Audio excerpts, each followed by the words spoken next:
Hey guys, it's Megan. So in today's video, I'm going to be showing you guys how I made these 4 DIY crunchy slimes. And I know that a lot of you guys have been asking me to do DIY slime videos. So if you like this video and you'd like me to do more, definitely make sure to give this video a thumbs up. And definitely make sure to follow me on Instagram, Musical.ly, and Tumblr. They're all WellerMegs. And yeah, so without further ado, let's just get into the slimes. So for all 3 of these slimes, you're going to want to start out with a clear slime base. And so for that, I'm just adding about half of a bottle of clear glue, and you can do more or less depending on how much slime you want to make. And then I just added about half of the amount of water as there was glue. Then I just mixed those both together. Once everything is thoroughly mixed, you're going to want to add your slime activator, and I used 1 teaspoon of borax mixed with 1 cup of warm water, but obviously you can use any slime activator that you want. I know another common one is using contact solution and baking soda if you don't have borax. And when making your slime, you're going to want to make it a little bit stickier than normal, and this is just going to help all of the things that you put into the slime stay in there better. And once your slime is mixed, it will most likely be a little bit cloudy, but don't worry about that. Once you let it sit, it will become more clear and less cloudy. So the first slime that I made was this rainbow loom slime. For the rainbow loom slime, I'm just taking that slightly sticky slime and I'm just adding in some rainbow loom bands. And this is a great way to use up rainbow loom bands if you have a bunch of them, because I know they used to be really popular, but I haven't seen them much anywhere lately. So this is a really fun way to use them up. If the slime is still too sticky once you mix in the loom bands, you can just go ahead and add a little bit more of your slime activator. This is what the rainbow loom slime looked like when it was done, and this slime is really cool because it will hold the shape of whatever container you put it in. So as you can see, once I took it out of the container, it holds its shape, and it's really fun to just play around with. And when you stretch the slime, like the rubber bands will stretch with it, so I think that that's really cool too.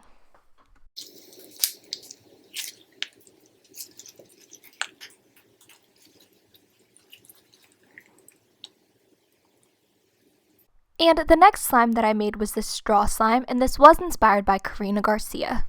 And this one was super easy. All I did was took some straws and I cut them up, and then I put them into the clear slime base.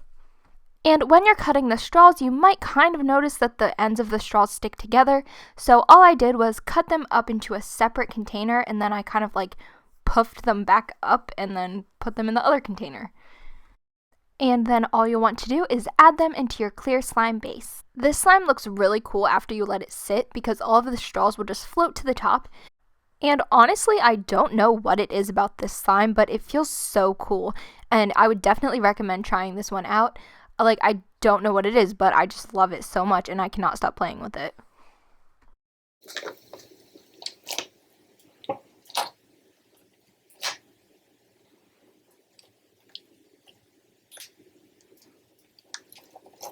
And the next slime that I made was this Perler bead slime, and this one kind of feels similar to the straw slime, but I might actually like this one a little bit better.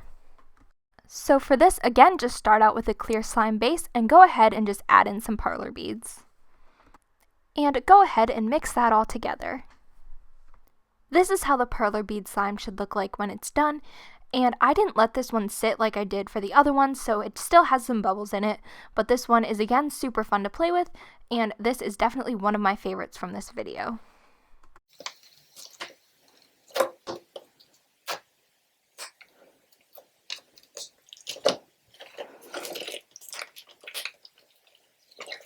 This last slime is one that I kind of made up myself, and it's called the unicorn skin slime, and this is probably the crunchiest out of all of the slimes.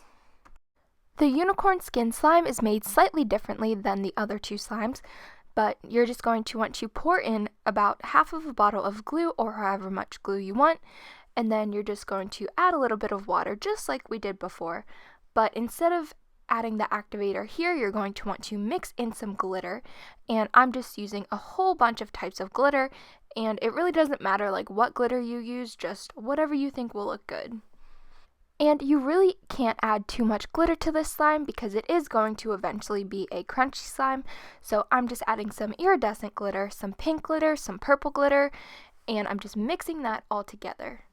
Once I was happy with how it looked, I went ahead and added my slime activator, and just like before, you're going to want to make the slime so that it's slightly sticky when you're finished with it. to make this slime into a crunchy slime, I'm adding this confetti glitter, which I got from Michael's, and I also am adding some sequins, but this is optional. I don't really think the sequins really did anything.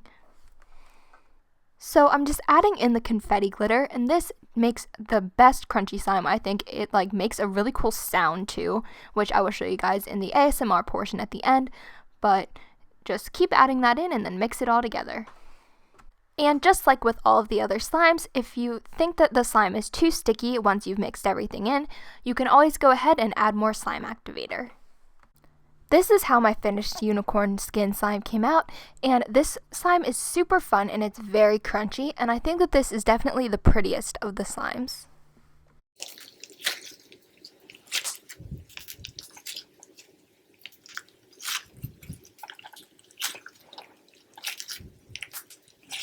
So thank you guys so much for watching, and if you're not already and you'd like to be, make sure to subscribe for more videos just like this one, and as always, if you like this video, make sure to give it a thumbs up, and make sure to follow me on Instagram, Musical.ly, and Tumblr. They're all WeilerMegs, and yeah, I love you guys so much, and I will see you guys tomorrow. Bye!